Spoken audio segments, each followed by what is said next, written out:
Aguascalientes, estado ubicado en el centro geográfico de la República Mexicana. Estado de grandes tradiciones, rica cultura y una historia digna de aprender. Este es el momento de conocer sus orígenes, de descubrir su fundación, de saber cómo empezó la historia de mi tierra.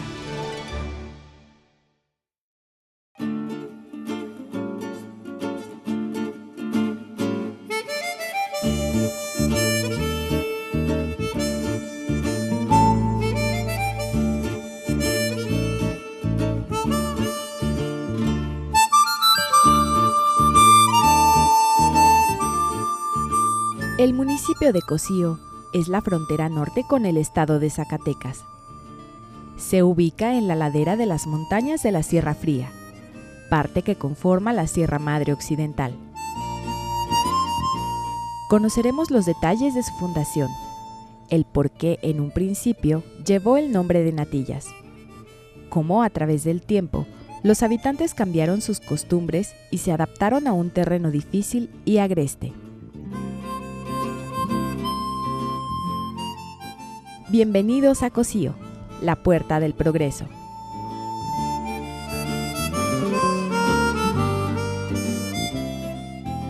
En tiempos ancestrales, esta región fue ocupada por tribus nómadas llamadas huachichiles, muy aguerridos y salvajes, y su nombre significa cabeza pintada de rojo.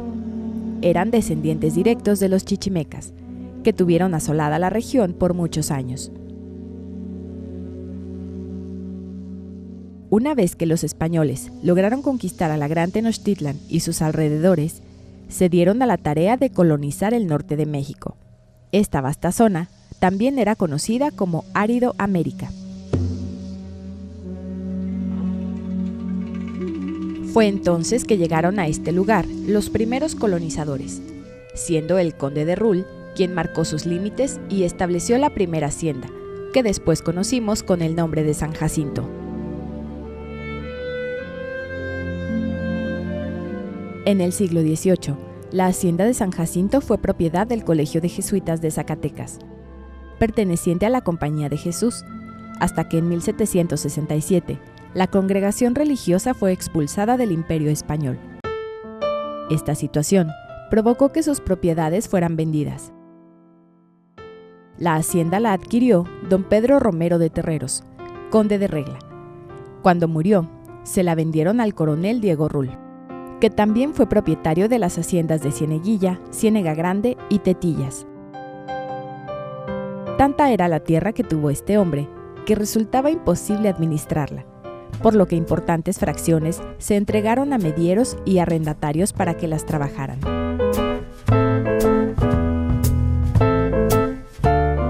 Los descendientes de Diego Rul vendieron la hacienda a un español de nombre Joaquín Yaguno, que en la época de la intervención francesa la fraccionó en 3 lotes de 15,000 hectáreas, cada una para entregárselas a sus hijos.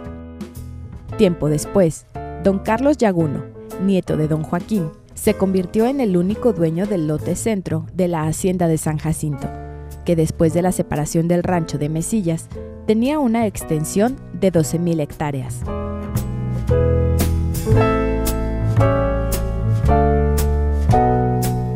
Por supuesto que adquirió compromisos económicos con sus hermanos y a la larga le resultaron difíciles de manejar, y para hacerle frente a su deuda se vio obligado a vender 6,652 hectáreas, que formaban la hacienda de La Punta, que fue comprada por Ramón Pérez en 40,000 pesos.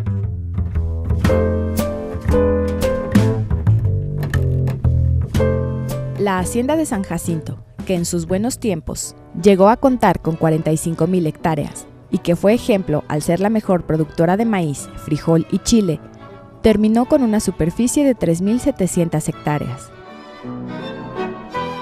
En esos tiempos, dependieron de ella Natillas, La Punta, Mesillas, Carboneras, San Antonio, El Río, Los Hornos, Ojosarco, Chiquihuite y Tepetatillo. Poco a poco, fue perdiendo poderío hasta quedar abandonada. Y precisamente la hacienda de Natillas es la que nos ocupa, ya que aquí se asentó un pueblo trabajador, dedicado y orgulloso de su territorio.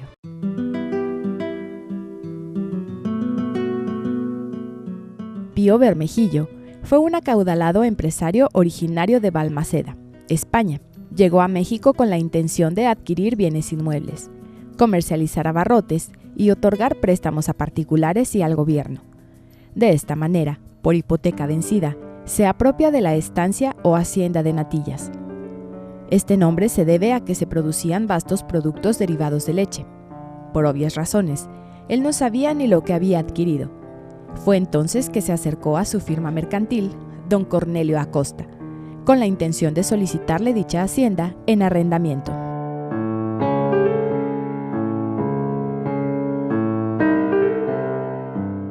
Así pasaron muchos años, y Pío Bermejillo nunca visitó Natillas.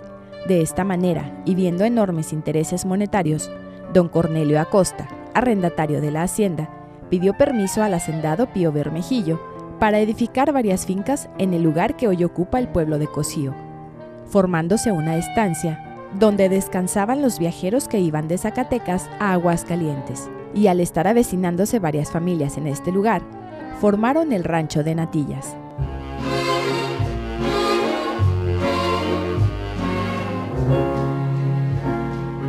En la segunda mitad del siglo XIX, Cornelio Acosta ya había ideado la manera de rendirle supuestas cuentas al empresario Pío Bermejillo. Este se las creyó y entonces Cornelio Acosta, junto con el licenciado Luis de Cocío, quien fue la persona que tuvo a cargo hacer las gestiones para elevarlo a municipio, fundan legalmente el pueblo de Cocío, el 28 de diciembre de 1857. Obvio es mencionar que le pusieron el nombre de Cocío en agradecimiento a quien gestionó su municipalización.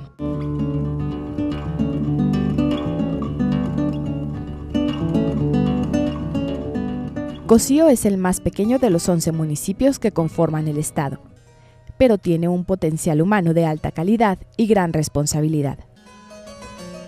En 1960, se inició la construcción de la presa de Natillas, ya que el gobierno del estado puso como condición para elevarlo a la categoría de pueblo que contara con el agua suficiente para las necesidades de la población.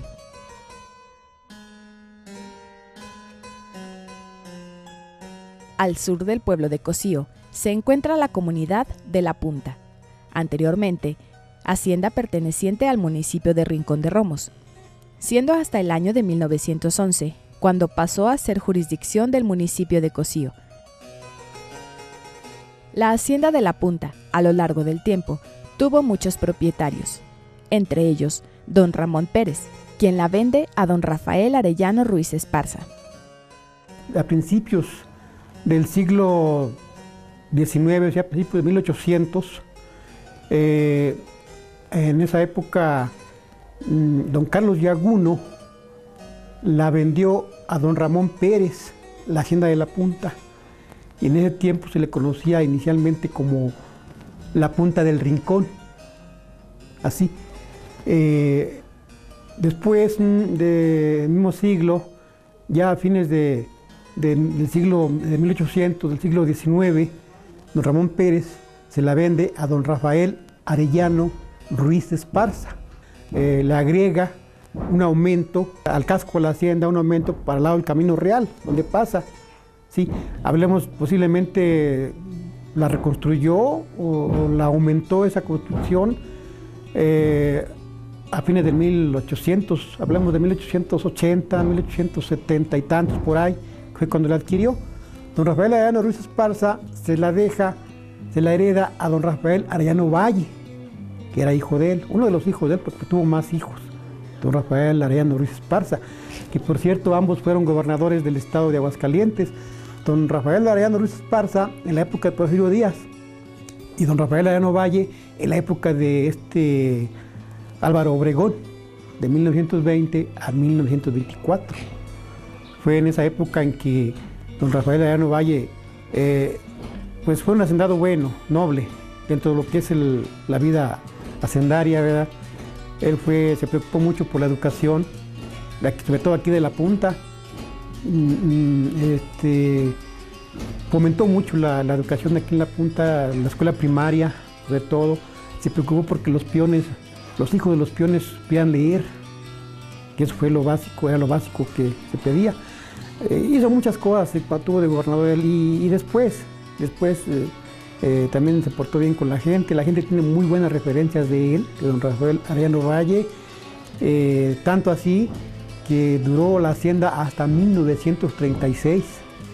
En 1936 se vino ya la dotación de tierras a los agaristas que pugnaban, que luchaban porque ya se repartiera la hacienda esta de La Punta, porque ellos miraban que en otras haciendas ya se había hecho la repartición de todas las haciendas generalmente, y esta duró mucho. Total que a raíz de eso hubo dos grupos que dividió: los agaristas, que pugnaban por la repartición de las tierras de la hacienda, que eran miles de hectáreas, y los acasillados, que le eran fiel al hacendado. Hubo una división terrible, tremenda, y pues, siempre preocupante.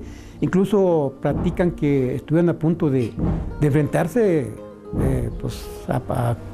cortaron cartucho a ambos grupos.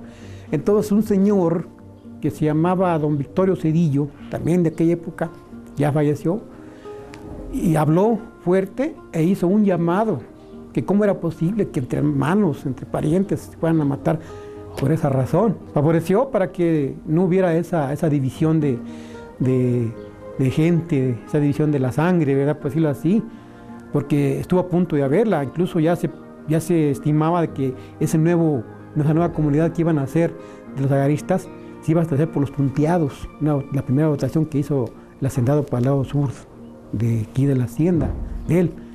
Iban a hacer ahí otro rancho, otro pueblo como este. Y gracias a ese llamado de atención de don Victorio Cedillo, se evitó que hubiera dos comunidades, como las hay en otras partes. Así se dieron las cosas en aquel tiempo. Afortunadamente aquí en nuestra comunidad hubo gente conciliadora, razonable, pues que hicieron entrar en razón a la gente, sobre todo para no derramar sangre. En mi caso, mi abuelo materno era agrarista y mi abuelo paterno era acasillado. Fíjense hasta dónde llegaban las cosas, ¿verdad? Pero gracias a Dios, a esa sensata conciliación de ese señor y demás señores posiblemente que lo apoyaron, se evitó esa división. Y nada más estamos con una comunidad grande que es la segunda después de la cabecera municipal.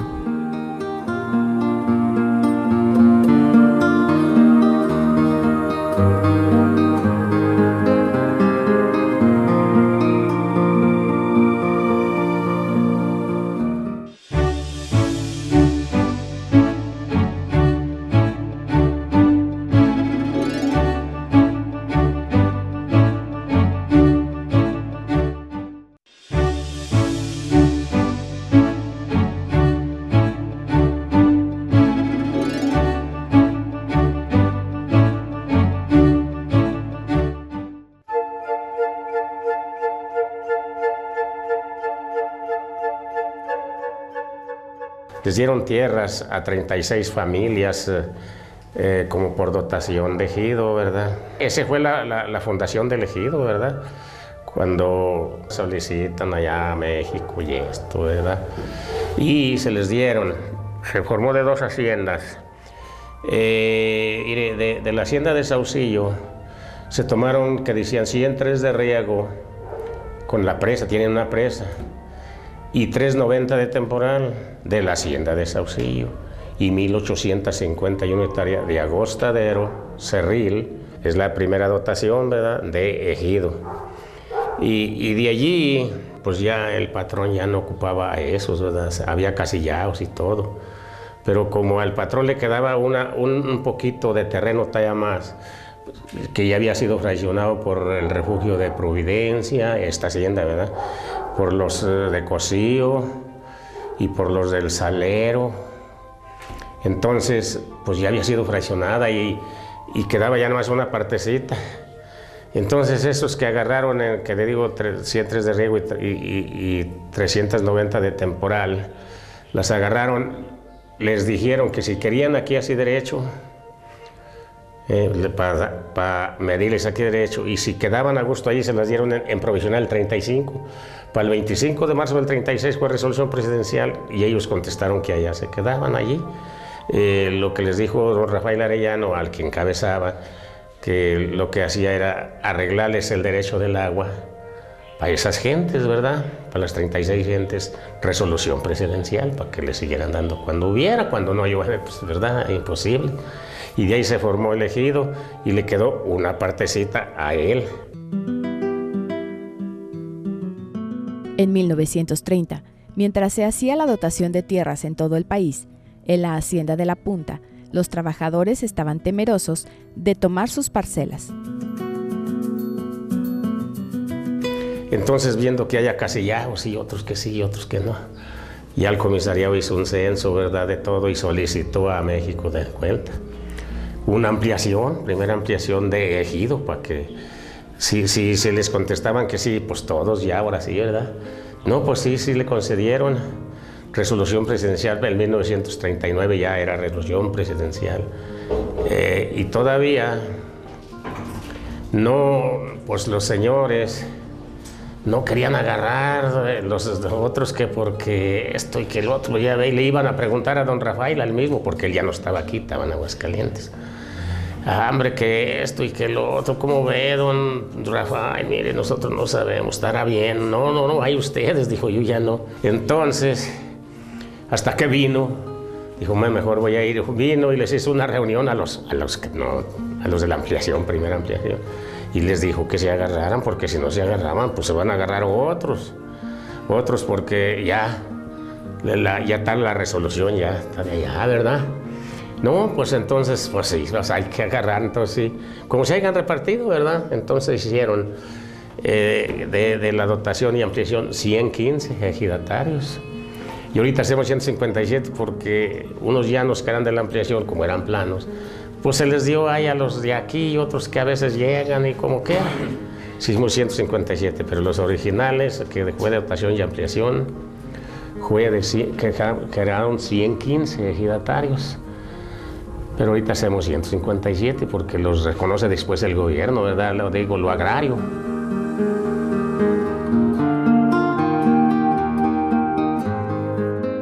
Y la hacienda de La Punta era de los Arellano, que vienen siendo los descendientes de Arellano, el que fue presidente municipal de Aguascalientes. Y aquí hubo un Arellano de la misma hacienda de La Punta.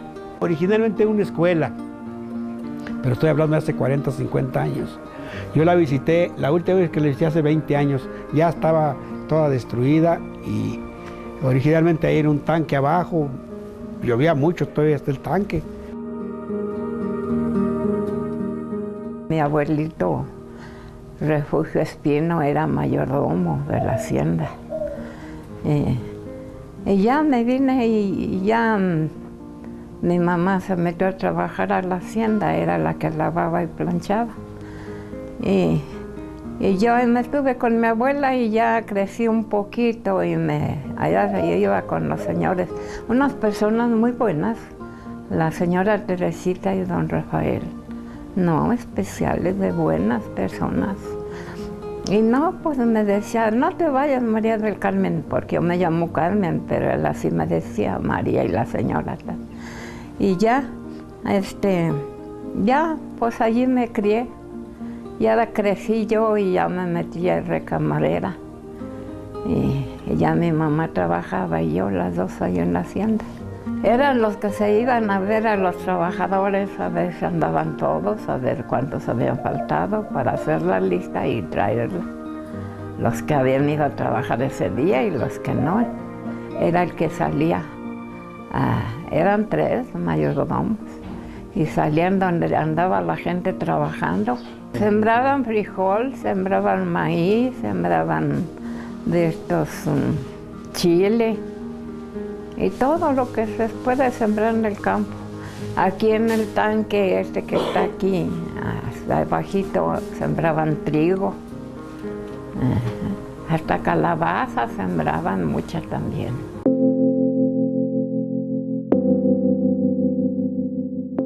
Mientras tanto, en el centro de Cocío, sobre la construcción del actual templo católico, se puede afirmar que se construyó de 1930 a 1933, con muros de piedra.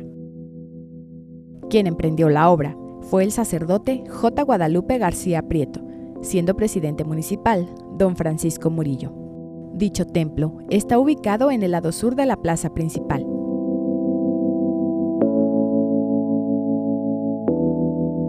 Fue hasta 1938 que, por cambio de sacerdotes, llegó aquí el presbítero Margarito Viramontes Hernández, el 1 de julio de ese año, quien de inmediato se dio a la tarea de tratar de arreglar tanto el templo como la casa adjunta, pues se encontraban en pésimas condiciones, en el total abandono.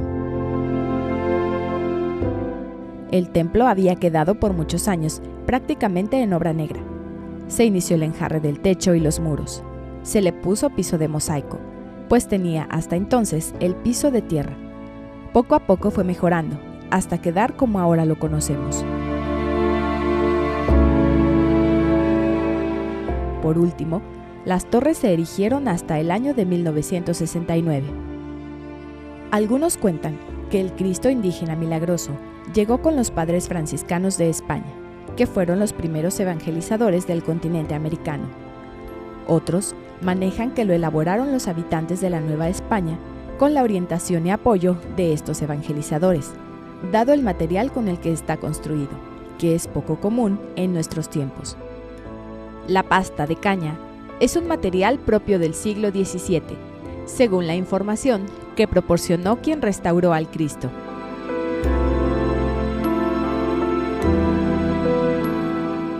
Así siguieron apareciendo poblados, también importantes en la conformación de este municipio. Tal es el caso de El Salero. En mayo de 1934 se dio la resolución de la ampliación de la comunidad del Salero, que somos beneficiados 79 ejidatarios en total que existimos en esta comunidad. Actualmente que esos son los que estamos beneficiados, y se afectó la hacienda de Natillas con ese parcelamiento. Póngale ya todos los primordiales, pues ya se fueron, ya se terminaron, ya estamos los nietos, los hijos, ya son los que estamos asistiendo con ese derecho, y ahí va otra vez para los bisnietos y todo. Pues ya las tierritas ya desgraciadamente ya no nos dan cosecha, porque ya se deslavaron, ya se erosionaron, como nos tocaron puros piedregales, puras piedritas, puros piedregales. Aquí está loma, son puros piedregales, ya se deslavaron, y ya ahorita lo que estamos solicitando es para poner nopal, porque ya tierra desgraciadamente ya no hay mucha para sembrar. Aquí en la comunidad del Salero nos manteníamos sacando estaño, pero entonces nos lo compraban, y ahora pues ya no lo compran, y ya pues ya también ya se terminó todo esto así. Cuando estaba uno joven, chiquillo, sí, pues sí vivíamos apenas, porque no había trabajos de jornal, no había, en los campos no había trabajos. Nomás la única labor de trabajo era ahí en el estaño. Ahí tenemos un arroyo que le hicimos los estañeros, está bien escarbado. No nomás nosotros trabajamos ahí. Venía Guadalupito, Adames, Cocío, por aquí venían todos agilados en sus burras flacas ahí a acompañarnos ahí el estaño, porque ahí sacaba un medio que era la media mantención. Y así era, y ahí nos mantuvo mucho tiempo. El estaño es el principal componente de las soldaduras blandas utilizadas en los circuitos impresos y en las tuberías de cobre para agua potable. Pues a mí me platicaban mis antepasados que pues cuando trabajaban en la hacienda, pues trabajaban de a sol por cualquier cuarterón de maíz, que 1 litro de frijol y un peso que les pagaban, un tostón diariamente. Así es que a la semana ganarían unos 3, 4 pesos a la semana. Y pues vivían ahí pues muy escasamente, muy raquíticamente, porque pues, ahí, si tenían mucha familia, pues a mí me decía mi abuelo que que necesitaban de sacar de ese corazón de los nopales para rendirle al puñito de maíz que les daban para rendir, para echarles mucha tortilla, para que llenara la familia. Así es que estaba muy apenas la gente. No creo que era bien, pues ahora sí que era de perdido, pues ya tiene uno que comer.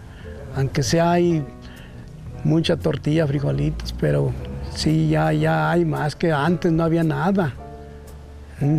Cuando sí se daban cosechas, entonces sí había hasta se sacaba frijol y lo iban a vender a Adames, y a embarcarlo al tren. Pero entonces estaban las tierras nuevecitas que las empezaron a desmontar, no estaban deslavadas como ahora. Uno no tenía chance de, por ejemplo, aunque ya tuviera unos 14, 15 años, que es cuando ya uno ya quería andar uno por ahí buscándose una muchacha. No, más para allá no había chance, nomás llegaba uno del jale y a dormir, y de dormir ya de se levantaba uno y a ir a traer el agua por allá lejotes, que le digo que íbamos unos 3 o 4 kilómetros.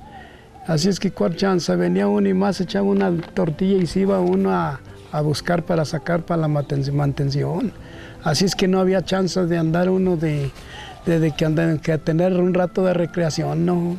Aquí estaba un saloncito que cabíamos aquí, en la escuela todo estaba así atravesado.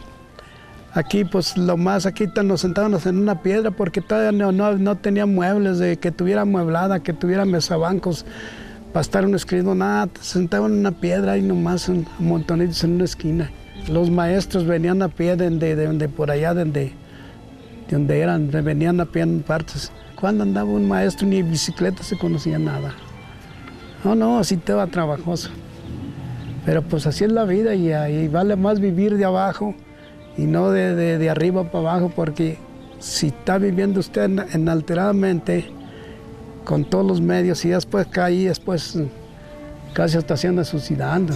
Y uno así no, ya está impuesto a todas las necesidades, ya no muy fácil uno está impuesto a todo adecuadamente. Y antes dormía uno, nomás se tendía uno cualquier papelito, cualquier costalito, y en la tierra así no había piso, no había nada, y luego en vez no había esos techos que tienen ahorita aquí las casas. No, eran techitos de zacate que traían uno del cerro de zacate cortador. Ahí cuando estaba uno acostado para arriba, miraba uno las estrellas de adentro, de adentro. Y así era. Y así era la vida y así la pasamos. Ahora le platico a mis hijos y no la creen, ellos dicen que no, pues ya como ellos ya tienen sus camitas, ya tienen sus comodidades y todo. Y más antes no había eso.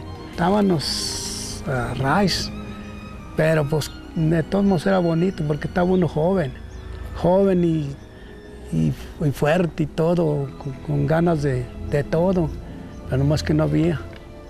Y ahora que hay, como me platicó un señor de Cosillo, cuando yo podía, no tenía, y ahora que tengo, ya no puedo, y así es.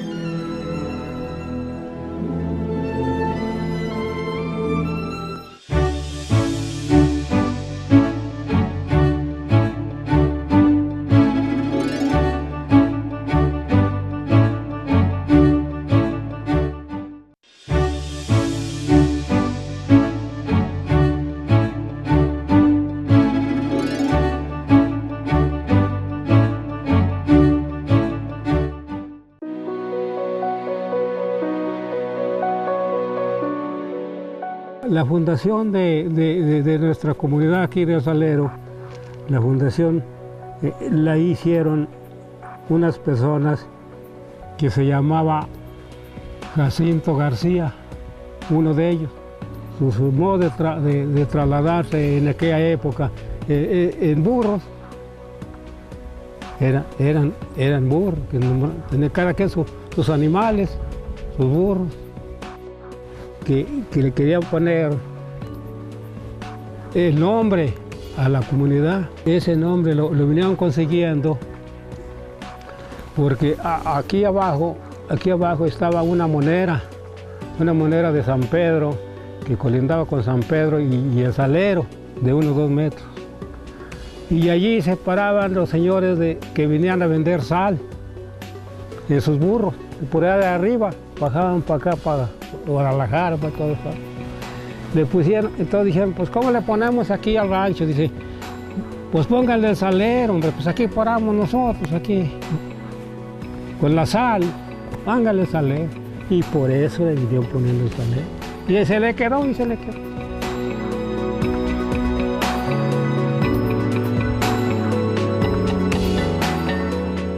La señora que es la Virgen de las Angustias, ella se fundó en aquellos años cuando aquí los haciendados se llevaban a un señor que fue como para con la cordada se lo llevaban para matarlo, porque según eso los haciendados lo agarraban con un robo y se lo llevaban a matar por allá.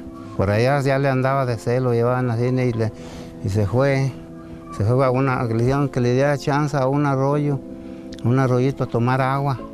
Y en eso, ya cuando estaba tomando agua, se le apareció una señora y allí pues ya le dijo, ¿qué hacen haciendo, buen hombre? Pues ya me llevan para tal parte.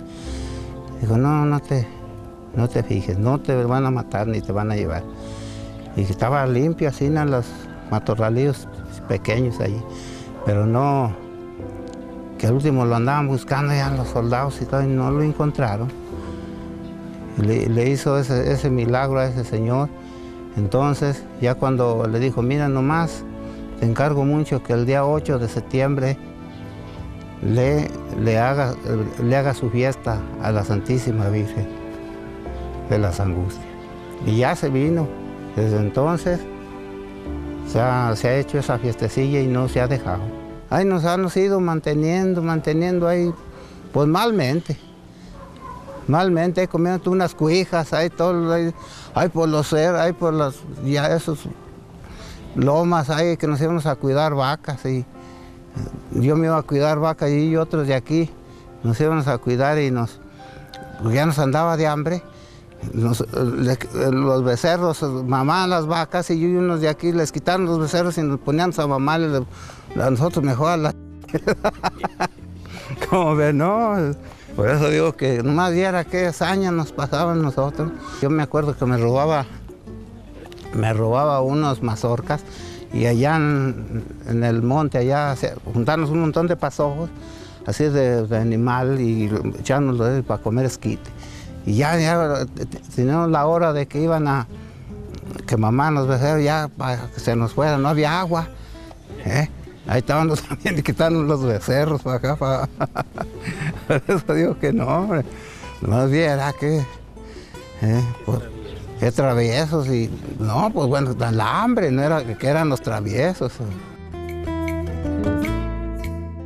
El Jardín Juárez, o Jardín de la Plaza Principal, se construyó en el periodo de 1921 a 1922, ocupando la presidencia municipal don Darío Acosta. Se hizo la plantación de los árboles de pirul que embellecieron aún más el corazón del pueblo. Y después, en 1969 y 1984, se le realizaron reformas sustanciales a todo el jardín. En el periodo de Antonio Cortés Martínez, se realizó el kiosco y se puso en funcionamiento la nueva fuente.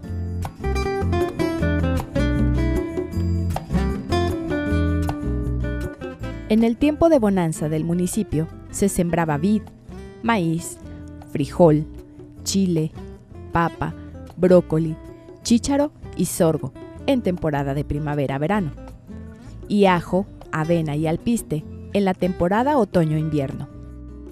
Después, el clima cambió y la forma de subsistencia tuvo que hacerlo también.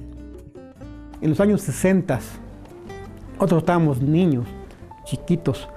Mi papá incluso le tocó él trabajar en las minas, pero de mercurio. La bonanza fue de mercurio, que fue en la época cuando hubo guerras de Vietnam, ¿ya? Y entonces, por esa causa, el mineral de mercurio aumentó mucho de valor. Era casi como oro, ¿verdad? A precio de oro. Entonces toda la gente en toda la República se lanzaron a los cerros a buscar el mercurio. Es un mercurio, el único metal líquido, un mercurio blanco, pesado. Y nuestros padres lo fundieron a lo lírico. Lo escarbaban, lo fundían a lo lírico y sacaban sus gotas de mercurio. Las echaban en un envase de vidrio. Y me acuerdo yo, como si fuera ayer, mi papá un día llegó de trabajar por ahí, aquí arriba de los cerros de la punta, y con una botella a la mitad de la botella, y él la puso allí, y me dijo, a ver, mijos, éramos muchos, somos muchos los hijos, cárguenla a ver si pueden, así nos dijo. No, pues pensamos que era agua, algo líquido así. No, lo pusimos, híjole, pesadísimo, y a él nomás le dio risa, dijo. Este se llama mercurio, es el metal líquido. Y mucha gente trabajó en estos. Todavía hay pues un resto nada más de la mina. Mi papá decía que las minas se habían trabajado de valolírico, sin ninguna estrategia, sin ninguna herramienta moderna. Él dijo que estaban mal trabajadas. Él todavía en 1992 o 93 denunciamos aquí, por idea de él, se denunció una mina donde estaban las minas de mercurio. Denunciamos 120 hectáreas y tenemos ahí el título todavía a nombre de él en ese año. Y pues ahí están las minas sin trabajar. Él sostenía, porque ya falleció él en el 97, sostenía que estaban mal trabajadas y que con una tecnología más moderna podría volverse a reactivar y a volverse a sacar el mercurio. Sí, porque él me mostró, dijo, mira, ven. A mí en lo personal me dijo, mira, en un lado del agujero, del socavón, se miraban piedras así, ralas rojas, como la sangre, correas rojas. Dijo, este es el mercurio, mira. No, las agarré pesadotas. Ah, caray, sí. Dijo, la parte roja es el mercurio en estado nativo. Ya cuando se funde, se hace gris, líquido. Pero así es una característica del mercurio. Claro, hay otras. Las otras en estado nativo también es gris, pero hay rojo y gris. Al rojo le llaman macho y al gris le llaman mercurio líquido. ¿Sí? Cae a veces solo cuando lo están escarbando, ya está como que casi fundido. Y ese macho que está en la roca como rayas de sangre, tiene que fundirlo forzosamente, pasar por ese proceso de fundición. Y sobre el estaño igual, fue lo mismo. Y mucha gente de aquí se benefició con el estaño también. Hay muchos agujeros por ahí de socavones hondos de 2, 3, 4 metros, donde se enconchaban y a escarbar, seguir la veta del estaño o del mercurio.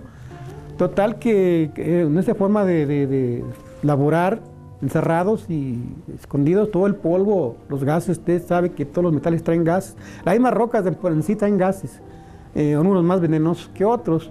Obviamente de mercurio hablamos de un gas 100% venenoso. Y muchas personas que trabajaban en mercurio fallecieron precisamente por eso. No luego, con el tiempo, porque le hizo mucho daño estar encerrados y aspirando los gases y el polvo. Eso fue fatal para ellos. Y mi papá, pues yo pienso que parte de eso le afectó, porque él falleció precisamente en el 97, falleció de hipertensión y un problema respiratorio. Se le llamaba venosa, el problema que le marcaron allí. Y nosotros, mi hermano y yo, mi hermana Félix, que también es maestro jubilado, comentamos y deducimos que casi también fue parte de tener el trabajo mucho, encerrado, sacando la veta del mercurio, escarbándola.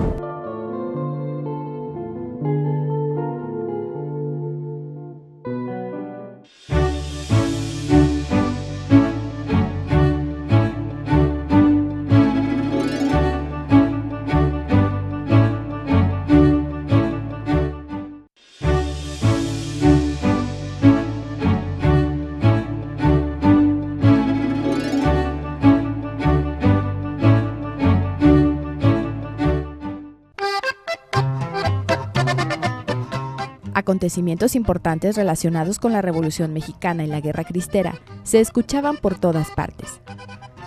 Y Cosío también cuenta en su historia del paso de las tropas revolucionarias por la estación de Adames, que era una estación de bandera por donde circulaban los trenes del centro de la República hacia el norte y el sur, con sus preciadas cargas y muy cerca de la ex hacienda La Punta. Me decían los viejitos más antes, cuando ellos vivían, decían ellos que miraban los trenes cargados, sobre todo cuando la guerra de en Celaya, Guanajuato, que pasó Pancho Villa por aquí. Las tropas de Pancho Villa pasaron por los trenes, por la vía que está aquí abajito, cargado de soldados revolucionarios, en trenes y a caballo y a pie, de infantería y caballería, por el camino real, de aquí para allá, de norte a sur, a la guerra, a la pelea. Ya cuando los derrotaron, hicieron la misma maniobra, más que como venían derrotados ya, muchos venían heridos, ¿verdad? Y muchos soldados de Pancho Villa venían mal, todos venían mal, por tren también y por el Camino Real. Hablamos de 1914, 1915 por ahí. Llegó un destacamento villista aquí por la hacienda, se estableció después de la derrota al lado norte del casco de la hacienda. Ahí se establecieron y de las bodegas de la hacienda aquí de la punta las abrieron, las forzaron, sacaron el trigo, sacaron el maíz, el frijol y todo para abastecer a las tropas, abastecer a los caballos y a los heridos, ¿verdad? Desde luego. Duraron un promedio de 2 o 3 días. En ese lapso, del último día que estuvieron aquí, oyeron a lo lejos muchas detonaciones, ¿verdad? Y pronto el de Tropeta dio la orden de que se pusieran en línea para retirarse lo más rápido que se fuera, ¿verdad? Y ya se acomodaron y se fueron. Dejaron el tiradero ahí de todo. Dejaron el tiradero de maíz, de frijol, de carne, de las reses que mataron para abastecer la tropa. Todos platicaban cuando, por ejemplo, se ofrecía que decían decían cuando pasaban sobre eso, de la revolución, que pasaba un señor que le nombraron, llamaba Madero, de Madero, porque me platicaba mi abuelito, que decía uno al otro, le decía que viva Malelo, no podían hablar, está todavía chiquillo, viva Malelo. En lugar de decir que viviera Madero, decía no, que viva Malelo. Hasta donde yo sé, los únicos que llegaron hicieron mucho daño fueron los cristeros, porque destruyeron el archivo, el registro civil, está quemado. Y eso sí lo supe yo por gente que vivió. Pero el archivo ellos fueron los únicos que hicieron daño aquí. Los odiaban a los cristeros aquí, por eso. La gente que se acuerda de ellos, de los viejos que ya no hay, ya se acabaron, decían que no, y aquí hicieron mucho daño. Otra comunidad donde siempre ha reinado la religiosidad y el trabajo fecundo es la de Santa María de la Paz, localizada al noreste de la cabecera municipal, y cuyos habitantes se caracterizan por un carácter alegre y fiestero. 1936 fue la fundación aquí de Santa María de la Paz. Supuestamente aquí era una, como correspondía a la hacienda de aquí de Zacatequillas, don Rafael. Entonces aquí, por medio de que se cobró un grupo para que le pudieran dotar elegido en 1936. El elegido fue dotado para 36 ejidatarios. En esos 36 ejidatarios se empezaron a venir primero nomás como unas 5 o 6 familias, que fue la familia Durón con sus hijos y un yerno que tenía. Y luego enseguida la de mi papá, o sea, la de mi abuelito Luis Estrada. Era mi abuelito, 3 hijos, y mi otro abuelito, Pedro Ortiz, y otro hijo, llamado José Ortiz. Fueron los primeros 7 u 8 fundadores aquí que se vinieron aquí perdieron el miedo en realidad.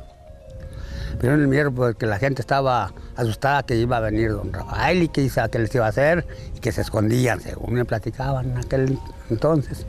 Y de esa manera fue donde se fundó el ejido. Solicitaron la dotación del ejido por el municipio de Rincón de Romos, porque aquí fue dotado por el municipio de Rincón de Romos. Cosío no era municipio, era delegación. Cosío y San Jacinto. El municipio era Rincón de Romos. Bueno, pues de 17 años llegué a dar aquí a este ranchito. Y ya mi vida fue allá en La Noria, pero de ahí para acá está todo el tiempo aquí. Pero ya cuando yo llegué ya estaba la capillita y la escuela y casitas varias de adobito. Y luego el río bien bonito, lleno de agua y todo árboles muy grandes, cubierto, jaral y todo. Nomás se veía el chorrito del agua. Y ya gente lavando allí, bañándose. Y acá, aquí en el rancho, hacían en las casas, cada casa su pocito, porque había mucha agua aquí. Aquí trabajaba toda la gente en el campo. Los hombres, pues, las mujeres nunca. Hasta ahora ya trabajan, ni modo. Pero antes en el puro barbecho, los barbechos trabajaban. Todos los hombres sembrando y que tumbando y todo eso. Supuestamente en ese tiempo, que sí, como no elegido aquí, había mucho turicate, por eso le pusieron que el turicate, cuál en su posición preventiva. Así se registraron primero. Ya después que ya no, pues que está muy feo, que ya iban a dar la posición definitiva ya con planos, sellos y todo eso. Y no, pues que sea Santa María La Paz. Y así fue por eso fue cuando vinieron cambiando el nombre. Dije, no, el turicate está muy feo nombre. Sí. Cuando yo estaba de muchacha, nos iban a los bailes. Y me llevaba mi mamá y mi papá me llevaban al baile. Y allí bailábamos los dos. Y como había que le nombraban que panaderos, nos llevaban a cenar. Y allí me llevaba a cenar, pues allí me habló para novia. Pues yo le dije que sí. Y ya nosotros todo el tiempo nos ha gustado mucho bailar. Desde que me casé con él fue puro bailar y bailar. Ya él no baila ni yo tampoco y pues yo creo que fue por tanta familia que Dios nos dio. Fueron 15 de familia. Yo creo que si me volví a casar con él, me hicieron las bodas de oro, pues ahora digo que sí estoy bien casada. Toda esta historia no estaría completa si no hablamos del paso de mulas tirando carretas y llevando metales preciosos para su proceso en las fundidoras, pero sobre todo de los hallazgos que personas de la comunidad han localizado por medio de diferentes métodos, como la radiestesia, que es una antigua ciencia para obtener información, mediante instrumentos como el péndulo, las horquillas y las varillas giratorias. Yo quise mostrarles distintas monedas que hemos encontrado aquí en los alrededores del casco de la hacienda, precisamente con la idea de establecer fechas de acontecimientos que pude haber ido, incluso, ¿por qué no?, de la fundación de la hacienda. Tenemos esta moneda de 50 centavos que me la facilitó un señor muy respetado, que se llama Simón Castorena, porque esta moneda de 50 centavos de 1921 se la encontró pegada en un adobe. Esta es de plata, 1921, 50 centavos. Estas demás, algunas encontradas por aquí, como esta, fue encontrada por aquí. También aquí alrededor del casco de la hacienda es falsa. Usted sabe que siempre han existido las falsificaciones a través de la historia de México y en todo el mundo, yo pienso. Y yo pienso que estas funcionaron de esa manera. Las eran de cobre, de bronce o de plomo, ¿verdad? Las de cobre y bronce las pintaban de plata para hacerlas pasar de plata. Y en aquella época pues la gente estaba un poquito más cerrada al respecto y lo estanciaban, ¿verdad? Y todo este padecerio de plata los hemos encontrado en el Camino Real, incluso en las haciendas, en los patios viejos, cuando había nopaleras y todo, todavía, y salían estos pedazos de pedacería. Estos pedacerías le llama mazacote. Mazacote porque estaba todo revuelto todavía, no era plata así limpia. Hemos localizado monedas, hemos localizado piezas de joyería, de orfebrería. Hemos localizado un sinfín de objetos que comprueban la antigüedad del camino. Y eso enriquece más el presente con el pasado. Es una gran oportunidad aquí en la Punta Cruz y Aguascalientes. El Cerrito de la Santa Cruz también tiene historia. Es el punto emblemático de este pueblo que refleja el fervor y respeto hacia el gran Creador. La Santa Cruz era una cruz ahí en el cerro donde estaba la iglesia. Esa cruz la veneraba, hacían la fiesta cada día de la Santa Cruz. Eran los encargados 4 señores que ya murieron. Era don Jacinto Hernández, el papá de la dinastía de los Hernández, y don Merced Adame, ya murió también. Había otro viejito que se llamaba don Angelito, que vivía aquí en la esquina. Ese viejito ya no se acuerda nadie de él, vendía charrascas. Y don Manuel Laris, que era el más joven de todos, él vivía exactamente abajo de la Santa Cruz. Entre ellos se juntaban y veneraban a la Santa Cruz. Y un día, fue por allá por 1985, estábamos don Manuel, Mauro Hernández, Martín Hernández, Rogelio Adame, que en paz descanse, y Manuelito Laris y su servidor. Me parece que también estaba Toño Cortés, no estoy muy seguro, pero bueno. Entonces, entre copa y copa, se nos ocurre, no me acuerdo a quién se le ocurrió decir, bueno, ¿por qué no hacemos una iglesia allí, una capilla? ¿Por qué no? Vamos haciéndola. Inmediatamente Mauro dijo, aquí está mi parte. Martín, su hermano, aquí está la mía. Rogelio, aquí está la mía. No recuerdo cantidades. Yo hice un cheque, no recuerdo la cantidad. Aquí está mi parte. Yo vivía en Estados Unidos. Entonces, ahí sembramos la semilla para lo que es ahorita la iglesia. Y no recuerdo que todavía hace 10 años no había presupuesto para eso. Y andábamos don Manuel Laris y yo pidiendo ayuda en todas las tiendas y en las comunidades.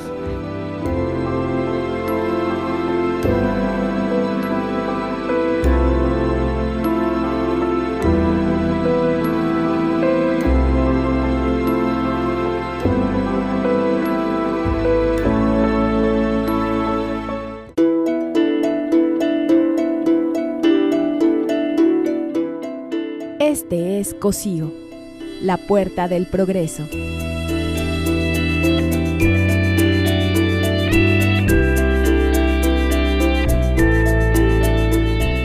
Esta es la historia de mi tierra.